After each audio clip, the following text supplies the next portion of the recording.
এখনই দেখে নিন আপনার টিকটক আইডির ডেট অফ বার্থ ঠিক আছে কিনা। যদি ঠিক না থাকে তাহলে টিকটক আইডি থেকে ডেট অফ বার্থ পরিবর্তন করে নিন। কিভাবে টিকটক আইডির ডেট অফ বার্থ পরিবর্তন করতে হয় চলুন দেখিয়ে দিচ্ছি। টিকটক অ্যাপস বা অ্যাপ্লিকেশনটি ওপেন করবেন। এখন প্রোফাইলে ট্যাপ করবেন। এখান থেকে থ্রি লাইনে ট্যাপ করবেন, দেন সেটিংসে ট্যাপ করবেন। এখন স্ক্রল করে নিচে নামবেন। এখান থেকে হেল্প সেন্টারে ট্যাপ করবেন, দেন চ্যাট উইথ আসে ট্যাপ করবেন, অ্যাকাউন্টে ট্যাপ করবেন। এখন সেন্ড আ মেসেজে ট্যাপ করবেন। এখানে টাইপ করবেন I can not change my birthday.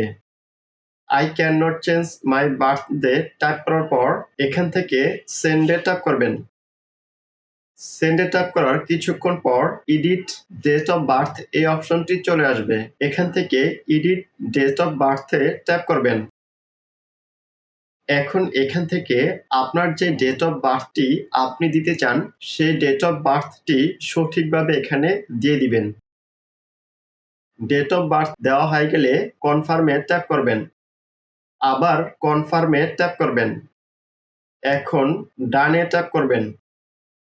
ডানে ট্যাপ করার সাথে সাথে আপনার টিকটক আইডির ডেট অফ বার্থ অর্থাৎ জন্মের তারিখটি পরিবর্তন হয়ে যাবে। ভিডিওটি ভালো লেগে থাকলে ভিডিওতে একটি লাইক দিবেন, কমেন্ট করে জানাবেন